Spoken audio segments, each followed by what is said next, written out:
where people were forced to flee were in the context of disasters. This doesn't equal the total number of people living in displacement, but I'll get to that in a second. But it shows that the majority, really, and the vast majority within those types of disaster-related displacements are weather-related, and therefore, of course, will be impacted by changes in the climate and by impacts of climate change on both the hazard side as well as on people's pre-existing vulnerabilities.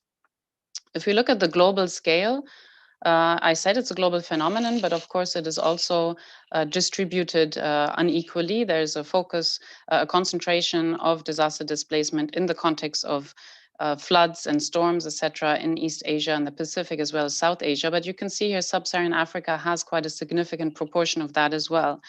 And as I mentioned, this is really related to sudden onset hazards such as storms and cyclones, where Sub-Saharan Africa and then the Horn of Africa and East Africa in particular feature much more highly on the agenda is in the context of slow onset environmental change, climate change, and disaster events.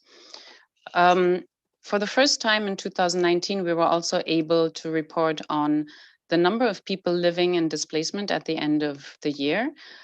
This is, as I said, not to be confused with the number of new displacements that we report on every year, but it's an important number in the context of disaster displacement and of climate change, we believe, because there is this myth or this misconception that displacement in such contexts is short-lived and not prolonged and protracted as it may be in the context of conflict. But we see more and more situations where indeed people are not able to return after their houses were destroyed or their habitats were destroyed and the basis for their livelihoods was eroded.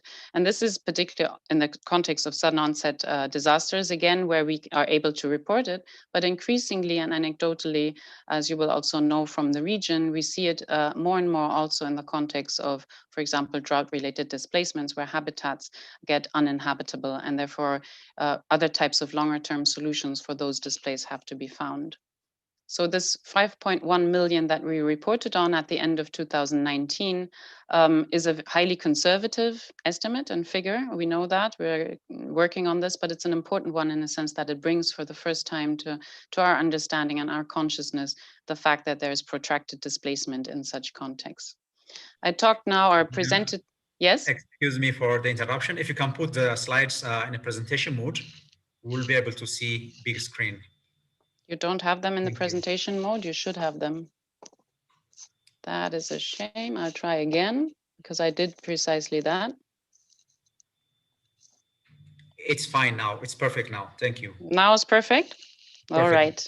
So I had the wrong screens. I have two screens here. Sorry, too much technology. So now it's better. So while I presented to you the global situation as it is now, so in terms of the numbers and the scale of the problem, this in a sense is just half of the picture because it only shows us what displacement occurs every year and what we can monitor through our monitoring experts day in, day out. But what is equally important is to understand what awaits us and what the future holds, and really to understand what drives displacement, of course. And we've been working, as has ICPAC, been working on this issue for a number of years now. But it's important to remind ourselves that displacement risk, so the potential for future displacement and the risk of anyone being vulnerable to displacement is a function of not just the hazard and the climate change impacts that we note in terms of the changes in frequency or intensity of disaster events, but also equally of exposure and vulnerability. Exposure, of course, being the case that people are in harm's way, but then also their susceptibility to then being at risk of displacement and their ability to cope with a shock or not. And in our model, we looked at, which I will now show you the results in a second, we looked at particularly at vulnerability in terms of building structure, because this is important in the context of storms and floods and earthquakes, for example. But of course, it goes way beyond that, and we'll have to understand better pre-existing vulnerabilities of humans and the way that those then shape their decision-making and their behavior. How do I go next now? now that I've swapped screens. So this is the global overview of displacement risk. Again, global phenomenon, but highly concentrated when you look at it in relation to population. We see again Asia really topping having the highest risks. But having said that, again, if you look at the African continent, this is in relation to displacement risk in the context of storms and floods and other types of sudden onset events, and therefore does not include the types of displacement risk that we are now going to face or already facing, but we're also seeing coming up the agenda for the next decades. So we've been looking at sea level rise, for example, but also drought, which I'll come to in a second, as a critical feature that will impact on migration and displacement patterns. And when we look at these types of phenomena, then assessing the risk and modeling the risk is, of course, much more complex because there is a multitude of factors that influence decision making. So, in the context of drought, which is the most pertinent, of course, for the region that you're concerned with, we have the complication of drought itself being complex and complicated to model and what it actually means. You know, the lack of precipitation of rainfall does not necessarily equal then the actual agricultural drought or reduced outputs and productivity necessarily in all contexts. And also even in those cases where it does, that doesn't necessarily mean mass displacement. There are a number of human factors at play. And so this is something that we can only look at really in the context of broader understanding broader systems, broader system dynamics. And this is something we've been attempting at IDMC, and I know a number of others are doing the same, really understanding the interconnection and the causal loops between different types of drivers of, say, eroding livelihoods, so environmental drivers, but also social drivers, and how they impact on behavior. We cannot really predict, of course, absolute numbers, but what we can do is really understand decision-making processes better. And for this, what is required is a much more in-depth look at specific local contexts, but also to derive from those then lessons for national and even regional dynamics. More qualitative research is required, we believe, and we've really learned the lesson with, that this has to be done in conjunction with communities to really understand what is going on. So we've been doing this type of research in Ethiopia, but also Somalia. And I'm sure that a number of those on the call, I recognize a number of names of the participants, have been doing similar types of undertakings in terms of just, you know, small scale studies, which though need to be really scaled up now. I mean, because all of the findings from the different types of efforts that we can see in this regard point to similar lessons, which though need to be potentially really brought to the, or translated now into a much more substantive change in terms of how to address the issue. So whereas we see a lot of the migration and displacement in these contexts building up, in a sense, the drivers building up over time, the response to it is still very much in the context of humanitarian emergencies. While we see that economic opportunities or the lack thereof are often the most important factor in these types of processes, these are not the types of solutions then that we are able currently to respond with to these situations. Similarly, in Somalia, where we saw a lot of secondary displacement and onward displacement of already displaced populations in urban settings because the host communities' capacity to absorb incoming populations was limited or not basically prepared for. So longer term efforts really that some of the regional efforts and also donors are attempting are very welcome and are the right way forward, but more decentralized approaches of this nature are required and more tailored approaches. And I invite you to look at these studies for more insight. We don't have time to go into detail. And then last but not least, and I'll stop on this because I think it might be a good segue into then the contribution by the next speaker and also the following discussion is really on the need to understand not just the multiple drivers, but also the multidimensional impacts of displacement. And it's something that, again, many of you are seeing firsthand. But what we're often not doing is assessing these more systematically and comprehensively across the different dimensions. So be it livelihoods, health, education, housing, and security and social life, as we put in here, but also then across IDPs as well as host communities. And then within those groups, again, also differentiated by men and women, differentiated by age, by disability, etc. The problem, of course, here is that there is a dearth of data, and often not, we don't have the ability to do large scale studies, but even smaller scale studies in such contexts are useful, because they do show what a number of studies also from other countries show, that also in the region, very often the perception that an influx of a population and of IDPs means a strain on host communities, like I mentioned earlier, that is often the case in terms of strain on services, but not necessarily a strain on the communities themselves. So here you can see on the right-hand graph that the incomes of host communities have actually increased and this is in the context of Somalia, in the context of drought displacement, from before the displaced population arrived in the host community to after. The contrary was the case for IDPs, but in terms of the host community itself, incomes did not suffer, but on the contrary. So these types of insights are important, an important basis, we believe, to really tailor solutions and operations, of course, in response, but more importantly, also mid to long-term policies. And this is something I believe Nina will talk a little bit more about. So I'll stop here and thank you very much. And apologies for the technological issues. Thank you very much, Bina. It was great to hear from you on very strong data and the modeling aspects of it, which is fantastic. Thank you so much. So let me invite Nina Birkland, which is also going to talk about the displacements and climate change bit of it. Nina, you are most welcome. Thank you. Thank you very much, Ahmed, and a big thank you both to you and your team, and as well Dr. Guled Adnan for inviting us to this seminar. In my presentation, I wanted to try to touch upon, as Dina started alluding to, the policy aspects and why we need to focus on this issue of the interface between climate change and displacement, and also migration.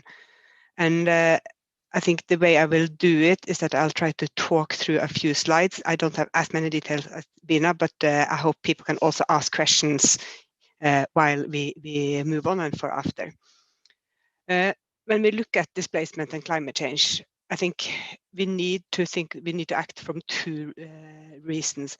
One is that climate change is increasing vulnerabilities that then drives displacement, what we often refer to as disaster displacement. I know there will be a presentation after about kind of the terminology we use, but I think many of us who worked on this issue, we really want to avoid to use the term climate refugees because it's confusing, but focus on what we call disaster displacement, because it's more disasters than climate that drives people out of their homes. Another issue we need to look at is also how does the effects of climate change impact everyone who's displaced, no matter why they displaced in the first place. So not only disaster displacement, but how does climate change make life tougher for people being displaced by conflict, the refugees, and others. Also, one thing I maybe should say is that in our presentations, you see we throw around a lot of terminology: displacement, migration, human mobility, etc. And I think it's important to remember that when we look about disaster displacement and how to act on it, we all want to reduce the risk of disaster displacement, as Bina just said. And we also know that one of the most effective ways to reduce the risk of disaster displacement is to make sure that people have a chance to move, to migrate before the disaster hits. So one of the issues that we often find challenging in the policy debates is to get the policymakers to understand that, yes, reduce disaster displacement risk, but do not reduce the possibility for people to migrate also across borders. And I think here it's very encouraging what's happened in the IGAD region last year when you signed a protocol on free movement of persons, which really makes it possible for people to move before they need to flee. I wanted to say a bit about what are the protection issues and rights that often goes away for people during a disaster situation. And what we have seen is that, of course, lack of housing, lack of shelter, people lose their livelihood opportunities, lack of documents, which you often need to be able to access services in a new place, or if you need to move on further. Often as a displaced person, you have to then find a way to continue living in a more exposed area than the host population. Families are separated, you see discrimination, and also often heightened risk of gender-based violence and human trafficking, other psychosocial impacts, and again, weak or absent social support networks being displaced. So the point I'm trying to put here is that when we look at disasters and impacts of climate change, we often talk about affected people. But within the group of affected people, some people are forced to leave, to flee, and those displaced will often meet these issues more than the bigger population that are affected. I also wanted to say a little bit about this policy debate discussion on disaster displacement, because I think today there's no one questioning that we need to focus on it. It's a global policy issue. It has local, national, and regional implications. But also, I think for us working for humanitarian organizations, it took very long, too long, before we started to also look into disaster displacement and not only conflict displacement. And I think it really took us into the 90s to start to think about it a little bit, but not systematic at all. I think IOM was very early on. They had a meeting back in 92. They didn't talk about climate then, but environmental change and migration. NRC did a little bit in the early 90s, others here and there, but I think it was really only 10, 15 years ago, we started to have a bit more systematic work on this. And then really a peak from around 2008, when IDMC started reporting on figures for disaster displacement, it started to be included in the climate change negotiations. And as everyone was moving towards the new policy frameworks in 2015, so the Paris Agreement, the Sendai Framework, and also a process around the Nansen Initiative on disaster displacement, it really got integrated into many issues. So I think what we have seen is that from being the phenomenon is much older, but it was really maybe, as I said, 10, 15 years ago, people started focusing on finding solutions on the policy level. And I think today we're very much about taking these policies into practice. And this is what I will end the presentation on, talking a little bit about possible tools and processes for not just acknowledging and knowing about it, but as Bina said, how do we actually do concrete work to reduce the risk and also take early action? I wanted first to mention a process that I think many of you have heard about. It's called Platform on Disaster Displacement. That's a state-led process where states came together in 2013 and said, we need to take action on the rights for people who are displaced by disasters. It was first a Nansen Initiative, and then it got a new name, and it's now Platform on Disaster Displacement. But this has been a process that's gone on since 2013. And I think one of the big achievements in that process was that they, within 3 years, from 2013 to 2015, were able to get agreement with more than 100 states that this is an issue, there are protection challenges, and we need to take action. And they came up with the Nansen Initiative Protection Agenda. You see a picture of it here.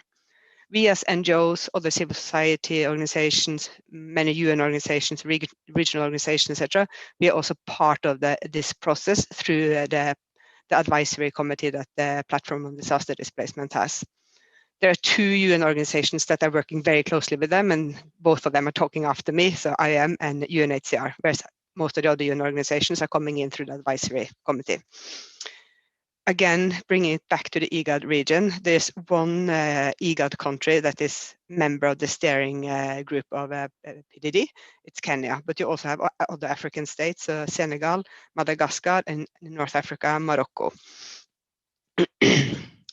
When we as NRC and very many others have worked on trying to get disaster displacement integrated in the global policies, we have focused on many of them. I mentioned already the Paris Agreement.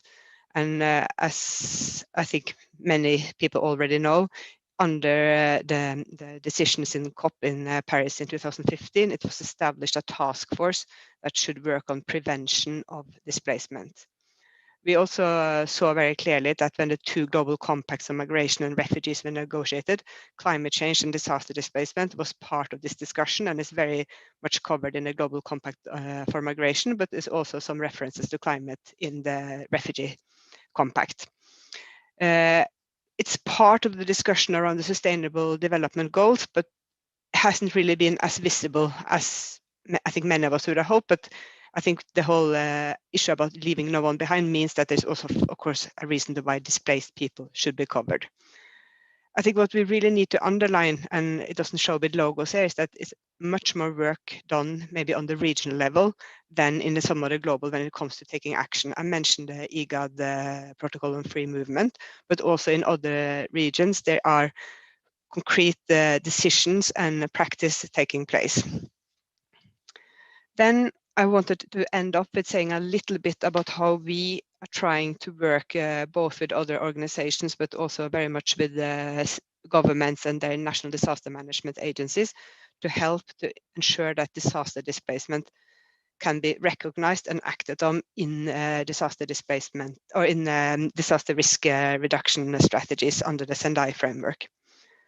One of the reasons why I'm focusing on this is that the Sendai framework is much less political sensitive than the climate change negotiations. So I think it's often easier to make concrete changes than if you deal with the climate change negotiations. On the other hand, it's also not a negotiated agreement, so it's also weaker. So it comes back to that there needs to be a lot of willingness from everyone to get disaster displacement into national disaster risk strategies. From NRC, but together with partners, several on this call, but also others, we then helped UNDR to develop a guideline on how to include disaster displacement. This you can find on the UNDR website. We also made a much shorter checklist that will be published in a day or two, where we hope that those people who are interested to see should we find ways to integrate disaster displacement in our DRR work, that they can use this checklist. And finally, we have also developed an e-learning for disaster risk managers and disaster risk policymakers that we are just testing now in Spanish, but will be made available globally in March, also in English. Then I'll skip, oops. Just a second. When we work with countries and regional organizations on the use of the Words into Action guideline, we've been trying very much to help to review what's already existing of national DRR climate change and also policies to integrate and see how we can put disaster displacement in. Sometimes governments comes back and say that we would like to develop a new policy or maybe a strategy, but very often guidelines. You don't need to or want to open a policy that's already there, but how do you put strategies and guidelines that can support it? And then it's also very much trying to provide training and other information work with policymakers and DRR actors so they can see how they can include this. Sorry for all the slides jumping around there. Finally, when we have been doing this work, IGAD is one of the regions we worked with, and together with Ahmed and his team, we did a mapping with some consultants in the autumn on what are the status of policies and laws in the IGAD region, and where could there potentially be ways to do even more on disaster displacement. This is a study that I know IGAD will publish in not very long.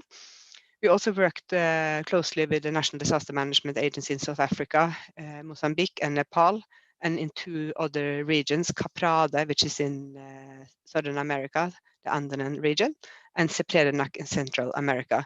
So I think what we very much have seen is that working together between regional organizations and national disaster management agencies is a good way to work, because you can have learning on the regional level, and then you take the very concrete action on the national level, but also on a regional level in various policy and other processes. So I will stop there and again get back to this fact that I think from a policy perspective, one of our big challenges moving forward is how do we get decision makers, those who control movement of people, to understand that displacement and migration needs to be looked at together, and really keep a generous way of letting people move around to allow displacement risk and displacement to go down. Thank you. Thank you very much, Nina, for the very interesting insights, particularly on the policy side of it. Unless this thing reaches the policymakers, it might be just an intellectual exercise. So thank you so much for that point. I can see also Mr. Mohammed Abdikair, the director from IOM. You are most welcome, Mr. Mohammed. I will now give the floor to the third speaker, who is Madeleine Garlich. Madeleine, you are most welcome. Thank you very much, Ahmed. Really, it's a pleasure and a privilege to be here today to speak to you in a panel of such distinguished experts and friends. And I'd really like to thank ICPAC and IRAD for organizing this very timely event and discussion. As our earlier speakers have highlighted today, the adverse effects of climate change and disasters are increasingly contributing to human movements in ways that we are increasingly seeing reported and documented to give us a clearer sense of the scale and nature of the challenge.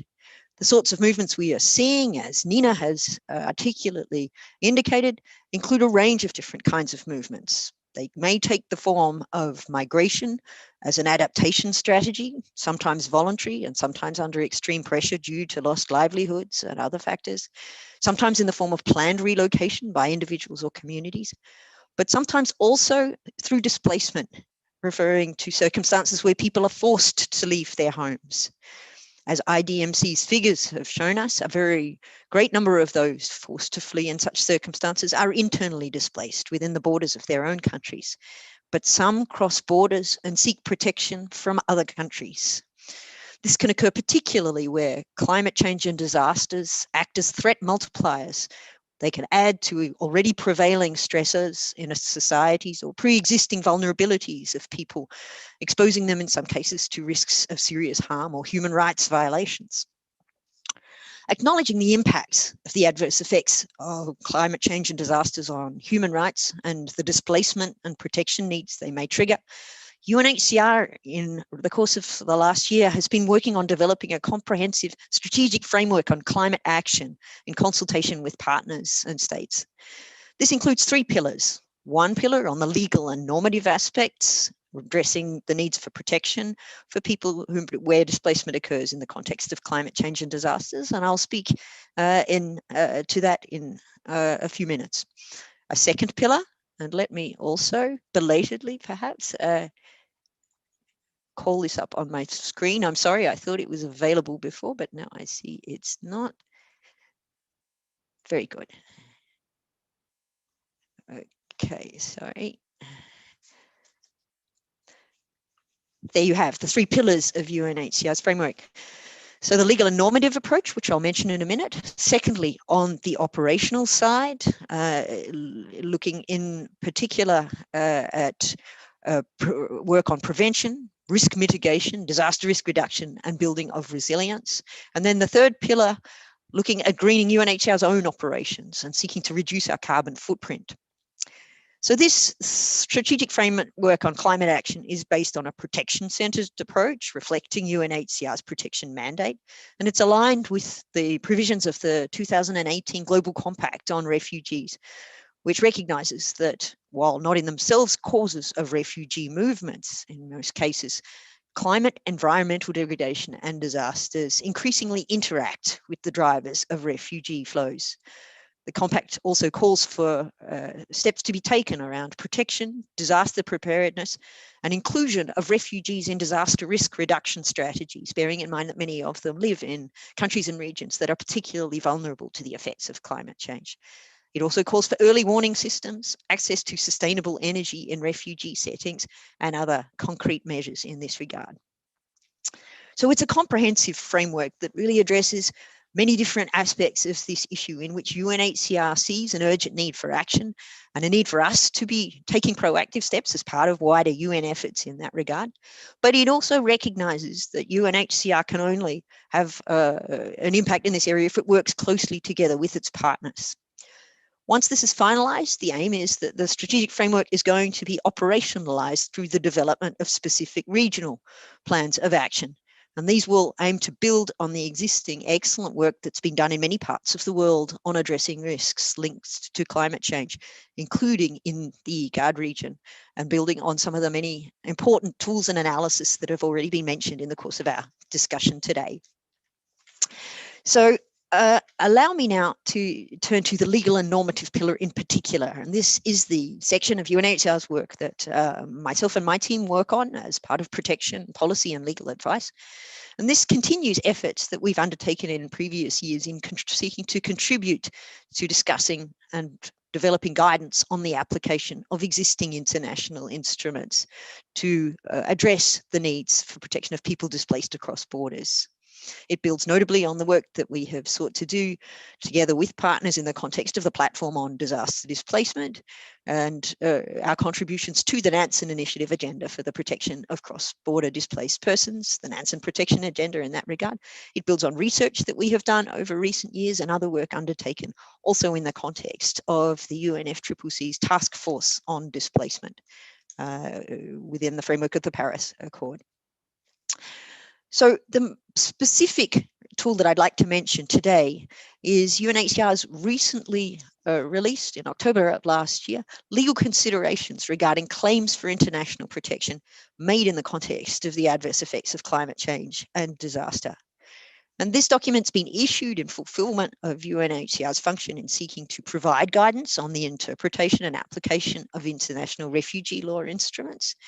And the paper aims, amongst other things, to demonstrate the circumstances in which refugee law may be relevant to addressing the protection needs of people forced to cross borders in the context of displacement linked to disaster and climate change, underlining that there are circumstances in which international refugee law, as well as international human rights law, may apply. It's based on a legally authoritative interpretation of the criteria in the refugee definition in the 1951 Convention relating to the status of refugees, as well as regional instruments. And I'll turn to those in a bit more detail in a minute. It underlines that people displaced across borders in the context of climate change or disaster may have a well-founded fear of persecution or may be compelled to seek refuge abroad, particularly where climate change acts as a threat multiplier, affecting people's enjoyment of their human rights, and where their state is unable or unwilling to provide protection. And under those circumstances, where these criteria are fulfilled, they may well fall within the international definition of a refugee. This can occur also particularly in circumstances where the effects of climate change and disaster interact with conflict or indiscriminate violence. And we issued a study back in 2018 entitled In Harm's Way, which has documented specific circumstances in the Horn of Africa, as well as in the Americas, in which we have seen that interaction between conflict and climate change, and the responses of states who have received claims from people seeking refugee status in those circumstances. The document also, as I've mentioned, looks specifically at the applicability of regional refugee instruments. And key amongst these is the 1969 OAU Convention relating to the specific aspects of refugee problems in Africa. And this is very significant because that instrument, in addition to incorporating the definition of a refugee from the 1951 Refugee Convention, has an additional set of criteria referring, amongst other things, to people who may need refugee status where they are fleeing from events seriously disturbing public order. And UNHCR in these legal considerations analyses circumstances in which Disasters, including sudden onset disasters, but also potentially slow onset effects of climate change, could well constitute events seriously disturbing public order within the definition, a refugee definition of the OAU Convention. The paper also looks at the potential applicability of human rights law instruments, noting amongst other things that the Human Rights Committee in a decision some months ago has specifically recognized that there may be situations in which threats to life in a country of origin may be as such as to trigger the principle of non-refoulement, and requiring states therefore to refrain from returning people to face such threats. The paper also talks about the potential application of complementary and temporary forms of protection or humanitarian forms of stay, which may be relevant for people who do not fall within the definition of a refugee, but who cannot be returned home because of threats to their rights. It's important perhaps to underline that these legal considerations do recognize that there is no such category in international law as climate refugees.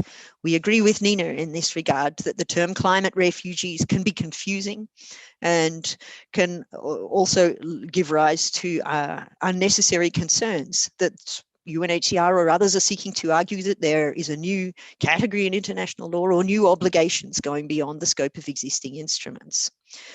The analysis in the legal considerations make clear we are not seeking to expand the scope of the existing refugee definition, but rather seeking to contextualize and explain its potential relevance and correct interpretation in light of current circumstances that we see in several regions worldwide.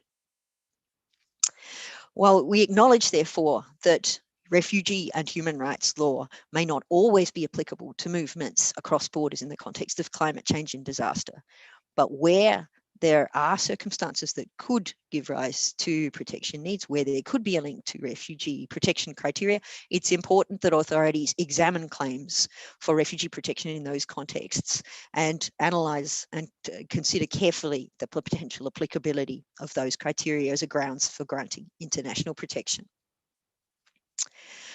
So, what is it that UNHCR intends to do further on the basis of this document? It's important for us that this is not something which simply exists as another piece of paper from a UN body, but that it contributes to reflection and discussion, to awareness and understanding of the potential relevance of these instruments, and will be applied in circumstances where it is relevant.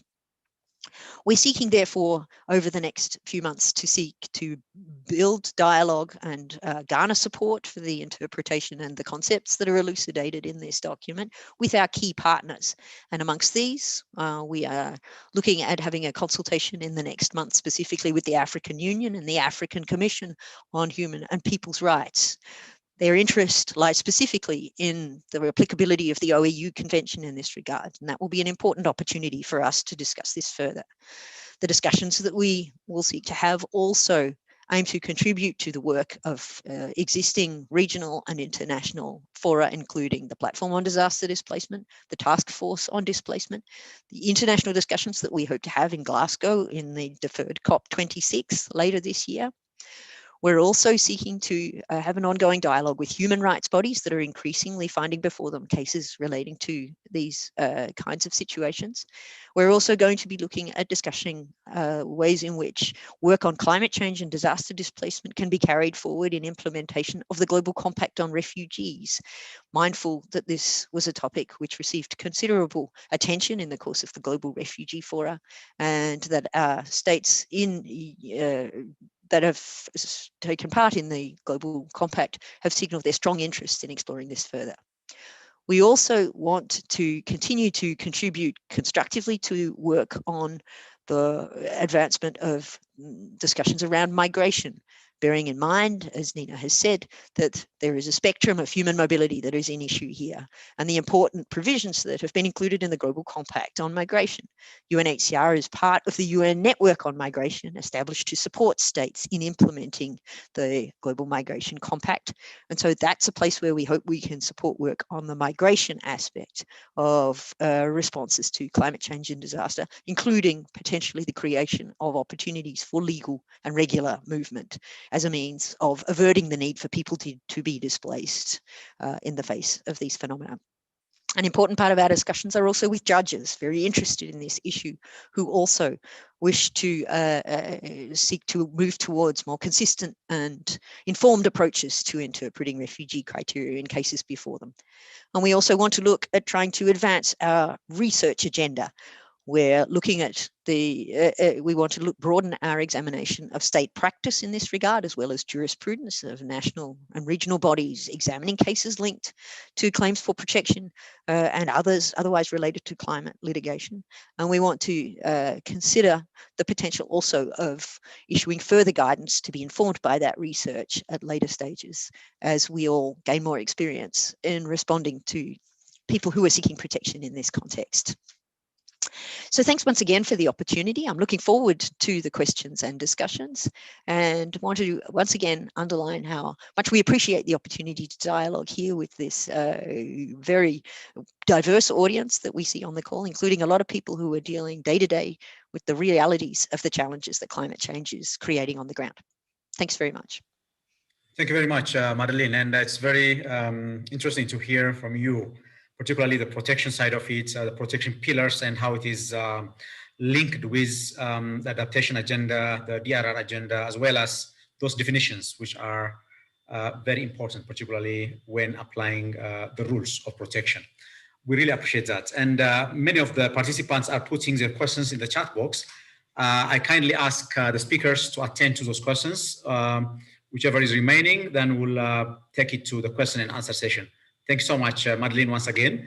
I think it's time now to invite Mr. Mohamed Abdikair, the Director for Horn, East Africa and Horn with IOM. Mr. Mohamed, the floor is yours.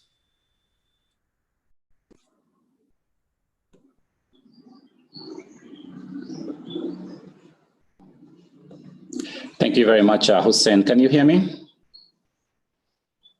Yes, we can hear you, Mr. Mohamed. Thank you. Thank you very much. And thank you, colleagues, fellow panel members, and to the organizers, particularly IGAD and ICPAC, for inviting IOM to speak to this important topic.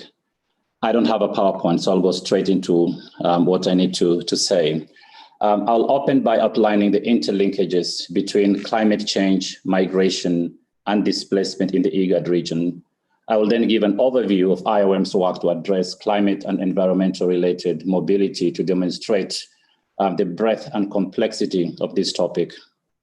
With interlinkages between climate change, migration, and displacement in the IGAD region, as we've heard, climate change plays an important role in the shaping human mobility, with sudden onset disasters such as drought, temperature, and sea level rise, leading to different migratory outcomes. According to IDMC, who you've already heard from them, over 1.7 million new displacements associated with climate-related disasters were recorded in 7 countries of the IGAD region in 2019 alone. For a region like IGAD, where a large part of the population is highly dependent on natural resources, the effect of climate change is undeniable. Yet, the link between climate change and migration is by no means linear or simple. For example, because slow onset processes are compounded by many other indirect pressures, most of which are related to livelihoods and economic laws. Therefore, it is hard to determine a single push or pull factor. As a result, there is no comprehensive data on such migration. A further complexity is that different types of climate change impacts also result in different types of mobility and associated vulnerabilities. Sudden onset disaster displacement is usually rapid, temporary, and short distances. There's immediate risk to life and little time for preparedness and decision-making. Migration, due to slow onset processes, on the other hand, can be purposeful and planned. While voluntariness can be debated, it is usually based on economic decisions and can be temporary or permanent. This type of migration can be internal, such as from rural to urban locations or across borders. In IGAD region, we must also recognize that there are many communities who cannot afford to move and suffer from forced immobility. I'm using that in quotes. If migration is used as an adaptation strategy to climate change and environmental degradation, then the inability to move can be devastating. This typically occurs when cycles of poverty erode people's resilience. For example, IDPs living in situations of protracted displacement are an example of forced immobility. These complexities have led to IOM defining the whole issue of environmental migrants as persons or groups of persons who predominantly, for reasons of sudden or progressive change in the environment that adversely affects their lives or living conditions, are obliged to leave their habitual homes or to choose to do so either temporarily or in other cases permanently, and who move within their country and sometimes across borders and abroad. Before moving on to how IOM works to address the migration, environment, and climate change nexus, I'd like to make a quick reference to the COVID-19 outbreak, which saw human mobility significantly curtailed. With global restrictions, this pandemic has underlined mobility is an adaptation strategy we have taken for granted for a long time. When we are trapped and can no longer move within or outside of our borders, the impacts can be catastrophic. This is especially the case of populations that already suffer from impacts of climate change. With this, let us recall that COVID-19 is a zoonotic disease spread from wildlife to humans, debatable for now, and that the alarming emergence of this disease is closely related to environmental degradation and climate change. On IOM's work, and as recommended by the Global Compact for Migration, we need a whole of mobility approach to environmental migration crisis, looking at all patterns of forced and voluntary movement, including immobility, to understand how they impact on people's needs, vulnerabilities, and capacities. In our region here in IGAD, IOM does this by addressing drivers of environmental migration and promoting durable solutions with local, national, regional, and continental partners. We do this through data collection and research, through capacity building, through advocacy and policy work, and through direct programming with vulnerable communities. We also rely on adaptive programming that meets immediate needs while contributing to situations that are more suitable for longer-term development efforts in line with the OECD DAC recommendations for the humanitarian development peace nexus. For example, by generating sustainable incomes in land, restoration, sustainable production and consumption, and related service provision in a manner that builds social cohesion and regenerates trust, including for local authorities as service providers. For example, in Ethiopia, IOM works with returnees, people who are returning back to Ethiopia, and migrant sending communities from environmentally degraded villages. By restoring agricultural land through agroforestry and water harvesting, we support returnees and their communities to build their relationships and livelihoods in a sustainable manner. In South Sudan, another example, we support the government and the community-led efforts to mitigate the impact of increasingly severe seasonal rains and subsequent floods, which trigger displacement and has increased the risk of conflict. This includes local capacity building for shelter repair and improved infrastructure for water catchment and management. In Somalia, we have undertaken research to better understand the push and pull factors of rural-urban migration. And we are working with the government to identify longer-term policy and programming solutions for migrants, something that we're already having a discussion with ICPAC and other partners, how we can partner on these issues. In Kenya, as an example, and this is much more interesting for me as well, is the work we do with the diaspora, the Kenyan diaspora out there, to develop livelihood opportunities for rural urban migrants that are environmentally sustainable. And we've launched a plastic recycling initiative in one of the informal settlements around Nairobi, just to see how that works together with how we can bring the diaspora in working with us and looking at that. I won't take a lot of time, but in closing, I want to emphasize that IOM believes that mobility in the context of climate change should be a choice. It should be one of the options amongst different opportunities. At the same time, sometimes we need to identify new solutions in places of origin to either prevent forced migration or to reintegrate people who have migrated and returned home. Sometimes we need to facilitate migration. We don't have a choice as an adaptation strategy to climate change, including by helping migrants find economic opportunities elsewhere. And through all this work, we need to apply a human rights-based and gendered approach. One, in addressing environmental migration to reduce the vulnerability of populations exposed to adverse environmental stresses. Two, enhancing the resilience of the populations on the move, such as pastoralists that we have in our region, returnees and IDPs, and to build their host and society's capacity to protect the environment. We must obviously integrate climate change mitigation in all that we do. Ahmed, I think I'll stop here for now, and I look forward to having a discussion on this. Thank you very much.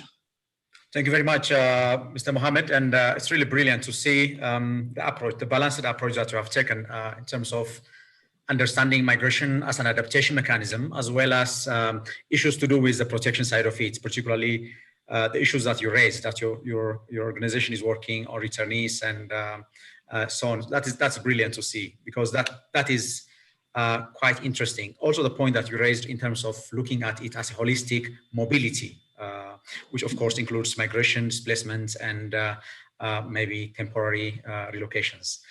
Mr. Mohammed, thank you very much, and it's really enlightening. I have to thank every of our speakers at this point in time. Thank you so much for your perspectives, which we really dearly value and also appreciate. We also are happy to work with all of your organizations. With those few words, I think let me now transition into the second phase of our webinar, which is a discussant session. At this point, I will invite my colleague, Lena Brian from IGAD Migration Office to take over for the discussant session. Lena, the floor is yours. Yes, hello everyone. I hope you can hear me. So my name is Lena and I'm the Disaster Displacement Advisor. And as Ahmed already said, I'm part of the migration team, which is based at the Djibouti headquarter and Djibouti IGAD headquarter. So I will take you through maybe before we are entering into the question and answers section. I think I will just speak quickly about the priorities we have from IGAD side in this regard. And I think also in the interest of time, I think I can do it quite quickly because actually you will see that most of the issues that I will mention right now has already been raised in the presentations before. So I'm really glad for this webinar to take place because it is always very good to bring all these different partners together, and we are working on the different lines and streams together. So it's good to also have once a combined discussion, and then we can see how we can actually move this forward. So let me maybe quickly start with like the priorities from our side. So as it was already mentioned, I think both Madeline, Nina, but also Mohammed, you also touched on the policy side. So there are actually lots of different policies which are already existing. So we at IGAD, we are kind of looking first, of course, also at the global policies which are existing. So as we already have seen, there are many different policies at the global level which are directly relevant in the area of climate change, migration and displacement. So we do have the SDGs, we have the Paris Agreement on climate change, we have the Sendai Framework on Disaster Risk Reduction, we have the Global Compact on Migration and the one on refugees. We have the Nansen Initiative Protection Agenda. And there are different policies. So what we are trying to do is also that we make the link between the global policies to link it to the regional policies, but then also bring it down to the national level. So at the regional level, what we are working very closely with is that we're trying to make sure that the Kampala Convention is ratified and also implemented within the IGAD region. And then, Nina, you already mentioned the Free Movement of Persons Protocol. And this is actually a very great opportunity in the area of disaster displacement and climate-related migration. So this protocol, it has just been endorsed last year. So this protocol is actually the first one, the first Free Movement of Persons Protocol that has a specific provision directly speaking towards these people who are affected by disasters.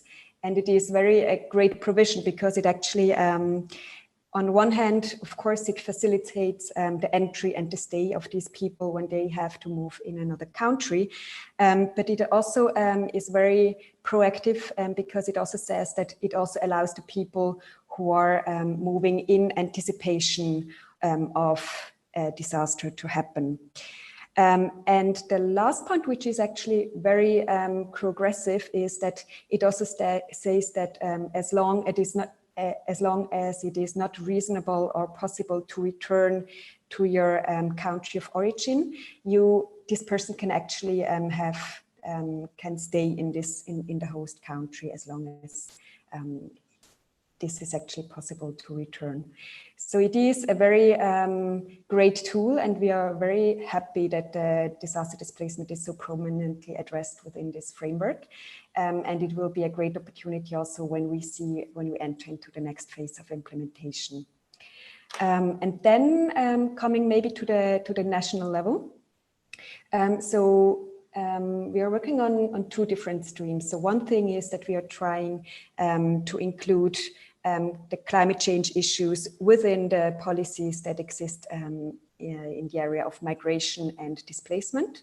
But we're also trying to do the vice versa side. So we're also working to integrate migration and displacement issues into the national policies on disaster risk reduction, climate change adaptation and development, etc. And this is the work that Nina from NRC has already mentioned. So now there is this tool, this Words into Action on disaster displacement, which actually gives some guidance on how the Sendai framework on disaster risk reduction can be taken to the national level, and how displacement and migration can actually be included in the disaster risk reduction policies. So as Nina already said, I will quickly mention it. We already did a mapping, to have an overview of the different policies on disaster risk reduction, climate change adaptation and development, and how they address displacement and or migration in these policies. So we did already this mapping. It will be published very soon. So it is still at the layout stage, and we will disseminate it, of course, widely once the layout work has to be done. But of course, this was only a mapping, this was a desk review, and now we enter the next stage. We want to have the discussions with the member states to also set their priorities and see who is actually interested to take this work forward, so that we actually can see how we can better integrate these issues, so that we in the end have this kind of all-over approach, that it is kind of really included in all the different policy streams that are existing. And then maybe the second point I'd like to make, which is very a high priority within the IGAD region, and as we have heard also in the discussions before, is kind of the data and knowledge in this area, which is extremely important, because if we don't really have the data, if we don't really know the phenomenon very good, we cannot really have this proper, we cannot really have the policies which are adapted to the reality on the ground. So what we are doing is actually, it was also mentioned already, that we are trying, I think, Bina, you mentioned it, that you at IDMC, you already have these models where you actually are trying to forecast and model how many people are likely to be displaced in the different scenarios, and are integrating all these different pull and push factors into this scenario.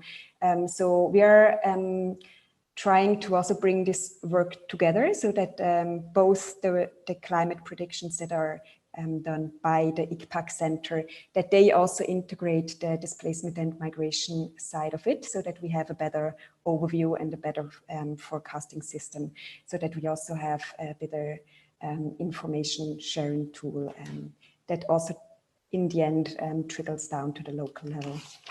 And then what we're also trying to do is that because there is always the seasonal meetings of the Greater Horn of Africa Climate Outlook Forum. I think many of you who are now in the call, you are probably familiar with ICPAC's work, but this is kind of to give the seasonal forecast for the next few months. So, and here we're also trying to better integrate the discussions on human mobility within this fora. So with this, we really hope that we kind of break down the silos between kind of the climate change and the migration discussions, but we really have this integrated approach. So maybe I will stop here. We will be very happy to answer the questions, but maybe also just kind of to react to some of the presentations that you have done. And some questions, some follow-up questions from our side to the panelists. So maybe if I may, Bina, if I can start with you very quickly before we open up the floor for all the other panelists to, not panelists, but listeners to ask their questions. I think it was very interesting actually to see kind of to see the different numbers and to see also the challenges that are existing, especially in the area of to have the figures on slow onset events and how many people are likely to be displaced if there is a drought, for example. But maybe it would also be interesting, so what you would see as one of the biggest opportunities when we look into the next phase, because we know the challenges are there, but what do you see can we actually do to overcome this challenge? Thank you very much, Lena. And I think some of the comments in the question and answer as well as in the chat box went into that direction as well. So it's of course the kind of the question that everyone is grappling with. But I do think from our perspective and based on the analysis that we've been doing over the past years, it's really highlighting and focusing in on two things. I mean, one is what I mentioned with the understanding of that risk equation. So to shift the focus a little bit away from just the hazard to the vulnerability and exposure, and because that opens up a lot of opportunity for development investments, community resilience building, like was said here in the comments, basic investments in reducing inequalities, because if we look at who is actually then forced to consider moving, that is often not the high-skilled, high-income groups in the population, but it is unskilled laborers, people without access to land, people who are dependent on subsistence agriculture, for example, or pastoralists who are not able, for example, to cross borders and move according to their requirements. So there are a lot of investments that can be done through basic development dimensions, but also regulation, like, for example, free movement of people, but beyond just the migration for specific ones, really broader health, education, livelihoods investments. And I think we all know that, but very often the attention is being diverted from that back to, oh, we need to do something about displacement per se, but it is about basic inequality if we look at really the underlying issues. And then secondly, I think in terms of the numbers and to understand where do we really find where the hotspots are, where should we focus our attention, I think we need to be clear about the different approaches, and it's great that you're doing a mapping also of what is available. And I think we're doing the same in terms of the tools of what's available in our understanding. And so because some of the predictive models and types of numbers that we put out are maybe more geared towards early warning, but they don't help in prevention. They just help in preparedness and then maybe preparing better for an effective response as well as then the follow-up, immediate follow-up. But to really invest in preventive approaches, we will need much more longer-term range scenarios that you, I think, mentioned earlier on, Lena, and really to support a prevention agenda. And a lot of it is possible because it's really about there are a lot of innovative, I think, in just investment planning approaches where you can frontline, development investments into hotspot areas if you have a joint and a shared understanding, of what is going to happen within a region or within a country. I'll just stop there, but there's more to be said, of course, but I'll leave the others. Thanks a lot, Bina, and it is very good to see also that there are actually possibilities, and I think we will be happy to also touch base after the webinar, and anyway, we will be in touch to further see how we can actually collaborate in this regard together. And then maybe let me move to the next presentation, Nina, from you. I think it was very interesting also that you kind of, because I think very often there is also a confusion of, are there really different protection needs for the people who are displaced in the area of climate change or disasters? Is it similar to the conflict displacements, or is it actually different? So I think it was very interesting, the slide that you have presented, to really show kind of the similarities, but also the difference which exists in this regard. And also maybe just coming to the work that we are actually, all of the panelists who are here online are working together, which is the words into action on disaster displacement, and how we can actually bring this now to action on the national level. I think you mentioned also that you have done different reviews in different areas all over the world, and I think it would be very interesting to know if there is some kind of I think you said that there are, like, each of the regions has its own particular issues, but it would be interesting also to know if there are also some things actually to learn from the other regions, because I think in the other regions you are already one step further. So I think it would be helpful also when we are planning from IGAD's side kind of the next move, to know what we can learn from the other regions. I think, sorry, I think on learning from or across regions, I think one thing that we have experienced is that there isn't necessarily anyone pushing back that we should not work on disaster displacement. Is much more how to do it, and then do it in a meaningful way. And I think if you then, as you say, what are the regional specificities, sorry, I can't pronounce it correctly, but I think as IGAD, with the free movement of persons protocol, you have a very unique starting point, because you have a basis that is regional and agreed on high level, which means that you kind of have crossed a lot of barriers when it comes to the cross border movement linked to disasters. But I think what we are also trying to do, and working very closely with the UNDR, the United Nations Disaster Risk Reduction Office, is that when, for example, in South Africa, when their guidelines now are being endorsed by the National Disaster Management Agency, that we can also then share them through the UNDR website. So people who work on DRR and DRM, disaster risk reduction, disaster risk management, can have kind of one place to go and find examples of how was this included in other countries. And I think what we see is that often on the region level, you can be quite clear on intentions, but how do you actually do it when it comes to both, as Dina talked about, the prevention, but also preparedness work. And when we now work in Mozambique, for example, they had a new DRM law being endorsed by the government in August 20. And they didn't mention displacement as such, but they were very keen to have then a strategy on disaster displacement that will support their new law. So instead of starting to talk about disaster displacement in the law that they felt was a bit unclear how to do it in a good way, they said, we won't put it too much in there, we put it in the strategy after. And that strategy is now being developed.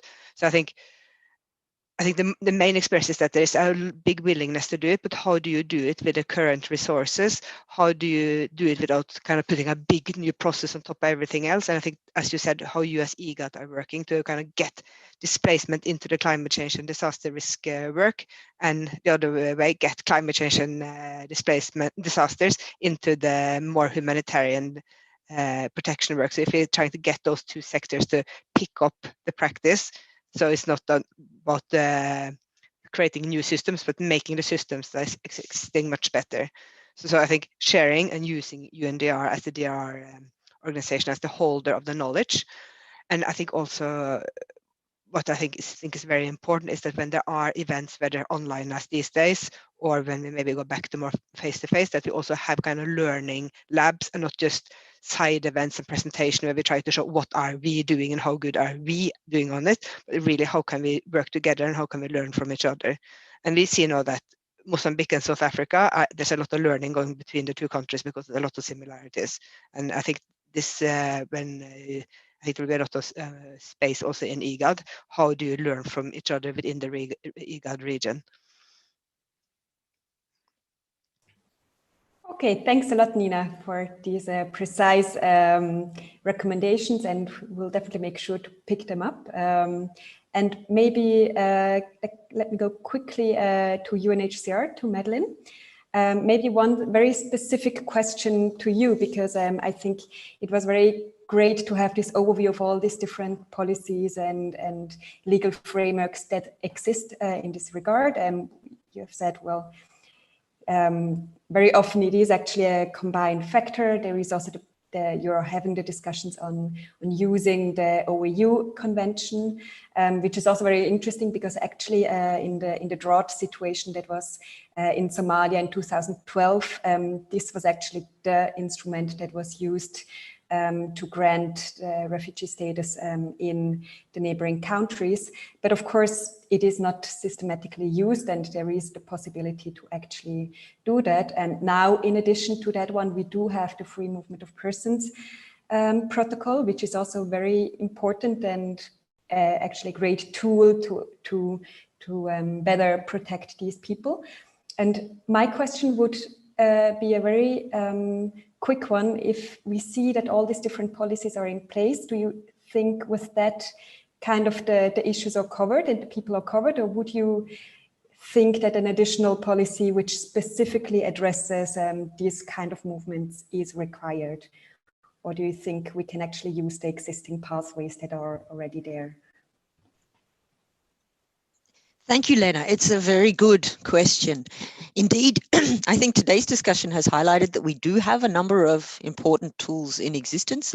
And even though I wouldn't want to say that we have the field covered, I think there are indeed still situations and still questions being raised, particularly about what form of protection needs to be given to people, particularly those who perhaps don't qualify for refugee protection.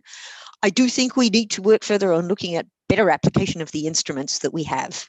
And so this is a part of the rationale behind HCR's issuance of its legal considerations last year. And that's also a reason why we're also very interested to talk further about the further application of the OAU Convention. It was the anniversary of the OAU Convention a couple of years ago, and we had a number of significant events there with AU and other partners that were focused on looking at raising awareness of these, taking stock of what's been done. And what emerged clearly from those discussions, I think, is that there is a need, and very positively, it seems an appetite on the part of officials in many of the countries that are party to that convention to discuss and learn more about the ways it can be correctly and usefully applied in situations in Africa that authorities are dealing with on a regular basis. I think there's been also important focus in this discussion on the Kampala Convention. You mentioned it also as a key instrument on which you're focusing. And this, I think, is another area where we all need to look at ways in which we can strengthen its application. There is work being done, of course, in the context of clusters, the cluster system amongst UN agencies to strengthen operational responses. But I think indeed also greater work to ensure awareness and understanding of Kampala and ensuring that the rights that it sets out on paper are going to be accessible in practice for people under its scope is going to be extremely important. And perhaps I can also say in that regard that UNHCR and IOM are in the course of finalizing right now a study that looks at the ways in which IDP protection mechanisms need to be better applied in key countries in which there is significant risks caused or linked to disasters and climate change, and Somalia is one of those, also in the IGAD region. So we hope that might also inform greater reflection on how to use these ones more effectively.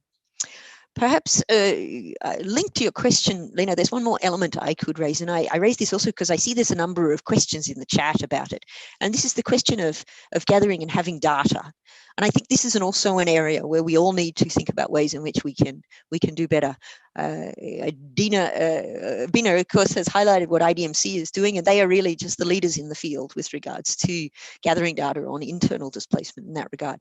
But the truth of the matter is that I think as regards cross-border movements, we do need to look at ways in which we can strengthen our data gathering in order to better inform policy making and responses, both at policy and operational level. One of the participants has asked the question, why is it so hard to get data on, and in quotation marks, climate refugees? No, bearing in mind this is a confusing term. And the part of the challenge, in fact, in answer to that question, is that when people seek asylum, usually the statistics that are kept on those claims do not disaggregate or break down the numbers by reason for the claim or the grounds that have been cited by that person, whether or not it relates to persecution, whether it relates to conflict or to climate. And the truth of the matter also in reality is that often people are moving for multiple reasons. So it's a challenge to get data on this, but I think as we all, as international organizations, as regional bodies, also to academics and authorities out there that are working on this issue, I'd put out a plea perhaps for us to continue to focus on this, but be aware also of the complexities around this. It would be a mistake, I think, to try to reduce movement down to one factor and say this is the decisive one, because the reality is these are complex phenomena. But this is also precisely the reason why we need to be working in partnership to overcome them, because there's not a single agency or authority that can overcome these challenges alone. It's precisely events such as this where we bring together people from different organizations and working in different disciplines that we're going to be able to more effectively master the challenge and find better solutions. Thank you. Thanks a lot, Madeleine, for the very comprehensive response. I think it is very useful to have this, this overarching words. And then last, there is Ahmed. No, sorry, not Ahmed. I think we haven't yet asked the question to Mohammed. So maybe if Mohammed is still online, because I think he was exactly also speaking about these issues. It was also that it is very complex, that there are many different drivers and push and pull factors. So also maybe from IOM side, maybe like in which are the key things that you are focusing in the next year? It would be good to know kind of which are your priorities you set to overcome this kind of challenge and have this broad overview. If you're still online. Yes, I see Lisa. Hi, Elena. Yes. I'm very sorry, but Mohammed had to leave because there is a clashing meeting that he has with some of the Kenyan ministers. So he's asked me to answer the questions on his behalf. Yes, exactly as he mentioned, that challenge does exist to be able to identify who is moving in the context of directly because of climate change or environmental degradation.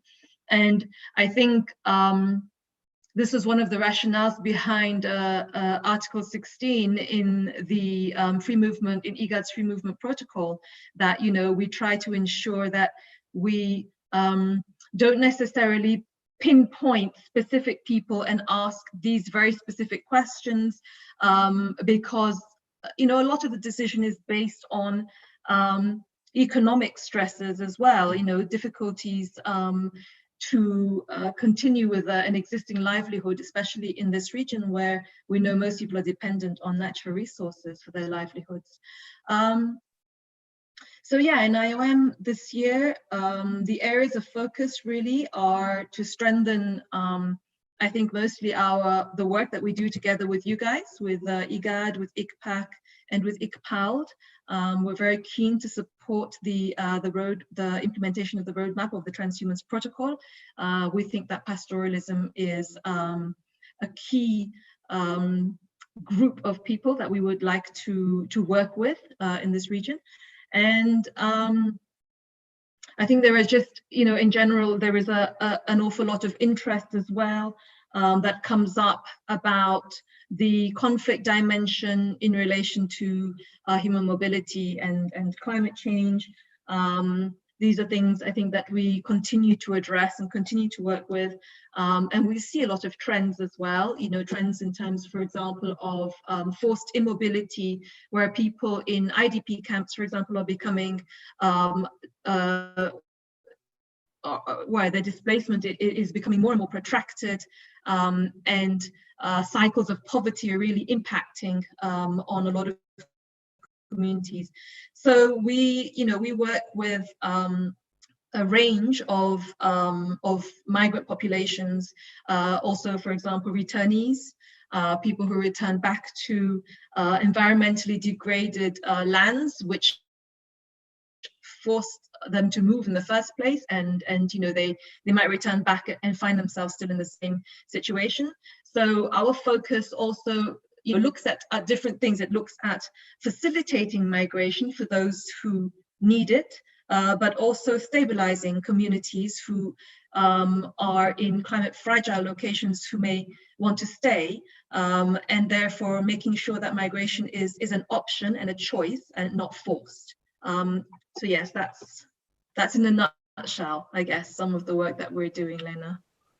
Thanks a lot. And I know, I mean, IOM, you're doing lots of different activities, so it was great to have it kind of in a nutshell, so kind of your priorities for the year. And with this, I think I give back the floor to Ahmed to kind of guide us through the question and answers section. Thank you very much, Lena, for the nice discussion session. Also very happy to see Lisa coming in here. I think most of the questions are answered, as I can see in the chat box, but I just would like to take 1 minute to go through them as they are collated here for me. Feel free if you think that there are something that you can add.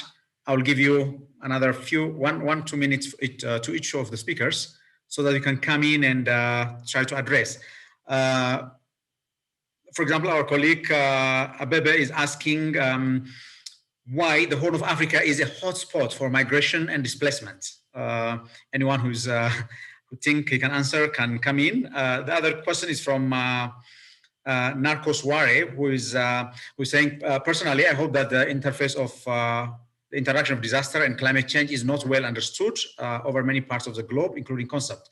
How do you relate climate change with hazards most often occurring in extreme sites like flooding and drought? That question is also put to the speakers.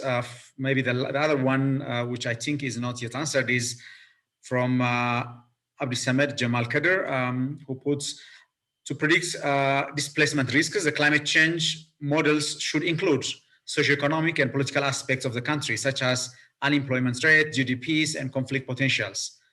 In addition to the rainfall and other climate models, it says. Anyone who would like to substantiate this point, again, you are most welcome.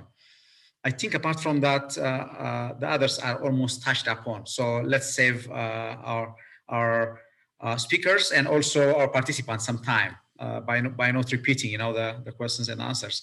So if I can start from Bina, do you feel you can come in any of those questions, or you are already satisfied? No, thank you, Ahmed. I did type a little bit in the question and answer box, so feel free to go and have a look also to the other participants. But definitely, I'd like to answer on just give 2 points by concluding also. One, that in terms of the hotspot in the region, I mean, first and foremost, I think we have to recognize that migration is not a new phenomenon, and it's also not a negative phenomenon. We shouldn't be thinking of hotspots or crises when we think about migration. It's part of human development, social and economic development, and particularly so, I would say, in the East Africa region. It's always been part of economic exchange, cultural exchange. So migration itself, I think is not the issue here. Displacement, of course, is, and it is, again, as I mentioned earlier, a result of decades and centuries, actually, of specific types of political, economic, and environmental developments and decisions that were taken and a result thereof. So I do think that we have to answer the question differently, whether it's displacement or migration. And then in terms of the models, therefore, and it's linked to then this question of what should they include, is yes, indeed, that's critical to really look beyond, as I said, not just the hazard, but also beyond the physical kind of aspects of risk and of damage, and therefore then triggering displacement, but at the include the contextual drivers and all the indicators that contribute to this type of decision makings. And this is where I think that a lot of collaboration is needed, and particularly with the actors in the region, because there is such a lack of data to feed such complex models that do try to look at these different types of dimensions. So we're here to collaborate. I think all of us here on the call would be extremely interested to collaborate more with those actors in the region who are collecting this type of data, be it not just on rainfall, but on agricultural outputs, on different types of demographic data, environmental, etc., etc. So Just to close with that, I put in the chat box also a link to an exchange that we're currently undertaking in preparation of our global report, because this year it will focus on climate change and displacement. So we are already collaborating with a large number of partners, and I do think the region that the IGAD region is just such a critical one when it comes to this topic. So it's an open invitation really to reach out to us, and we'd be happy to engage. Thank you very much. Thank you very much, Bina, and we're also very happy to engage with IDMC in that regard. We had I think, a very good discussions with IDMC. I hope we'll continue that discussions to the future. May I invite Nina Birkeland, if you wish to come in and engage one of the questions raised. Thank you. I think a lot already was answered by Bina, but I think, again, if you look at this dimension between hazard and climate change, as Bina talked about in her presentation, the hazards are there and we can't really take them away, but we can do something to reduce the risk, and we can also do something to have less people being exposed to them and be more resilient than being exposed. So it's a little bit what can we do something about, and being kind of realistic about that. And I think this is, again, yeah, we can't, the climate change won't go away even if we stop all emissions, it's continuing. So how do we adapt and mitigate it? So this is what we really need to work on. And the thing is that we know it's happening. We know a lot of what we can do. So as one of the participants asked about, but how do we actually take the action on it and not just talk about it? And this is, again, I think, how do we take these global policies down to concrete level, and not only regional and national, but down to the local level where people are experiencing this. The other small, tiny comment I wanted to make is that we very often talk about kind of the migration pressure and people moving along as if this is big. But I think what we often forget, many of us who sit outside the African continent, that the biggest movement of people within the African continent is not going north or east, it's going south. So again, what do we see as human mobility? And as Bina said, people move. It's trees who have roots, people have feet. Thank you very much, Nina, for that excellent point. In fact, the internal movement is much greater than, the continental one, which is exactly right to bring to this point. May I invite Madeleine, if you have any point at this point you would like to answer? Certainly. Thank you again for the opportunity, and thank you for some of the really thoughtful and incisive questions. I've learned a lot just from looking at them. I'd like to touch on 3 points perhaps, and one goes to this question of seeking to have a broader perspective when looking at the kinds of factors that can predict the likelihood of movement or displacement. And I think this is a very important observation, because indeed it's often a complex interaction of factors that can result in this. I'm recalling some of the work done by UNDRR, the Disaster Risk Reduction Agency, in this regard, that speaks to the fact that it's natural hazards combined with vulnerability that can create risks and can, in many circumstances, compel people to move. A natural hazard which occurs in an area where there's very strong infrastructure and very strong support for the population and systems for making available humanitarian relief, for example, may mean that people are much less likely to be compelled to move because their vulnerability is less. So indeed, looking at all of these factors, I think, is very important in looking at what we need to reinforce resilience and mitigate risks. I think indeed there's more interest in taking this more holistic view of examining and assessing risks. UNHCR itself is also looking with some partners at what we're calling predictive analytics in that regard. And I remember a recent discussion with our special advisor on climate action, Andrew Harper, where he was talking about research that shows that apparently in some countries the price of goats is an indicator of the possibility of imminent movement, because if people are selling goats, then the prices of goats are going to go down, and this can be helpful in understanding what are some of the economic factors that are in play here as well. I'd like to also pick up on another question, if I may, that was raised by Andamlak right at the beginning around the situation of older persons and where they sometimes find themselves in countries that are at risk from climate factors. And I just want to say that this is a really important element, because what we see as UNHCR is that it's critical that our efforts to prevent and also respond to displacement need to take comprehensive account of the situation and needs, as well as the potential contributions of all groups, including older persons. And this needs to be built into all of our work as part of an age, gender, and diversity sensitive approach. We see also that involving people themselves who are either seeking asylum or who are displaced in our efforts and hearing about their particular challenges, but also their particular insights from the point of view of different groups, can really help strengthen our responses and ensure that we are better placed to design these in a more informed way. So seeking to inform their participation in our discussions, not just ourselves as international organisation or humanitarian actors, is really a critical part of strengthening our approach in this area. So thank you very much. Thank you very much, Madeleine, again, for very nice perspectives. I think if I can give Lisa from IOM one chance, if in case you would like to address, Lisa, any points that you might have seen in the chat box or that I have raised earlier, you're most welcome. Thank you so much, Ahmed. I'll be very quick. I just want to again address the point that was made about, you know, the Horn of Africa being a hotspot of migration. Just adding a slightly different perspective, you know, kind of asking us all to be very aware of the narrative that we're using.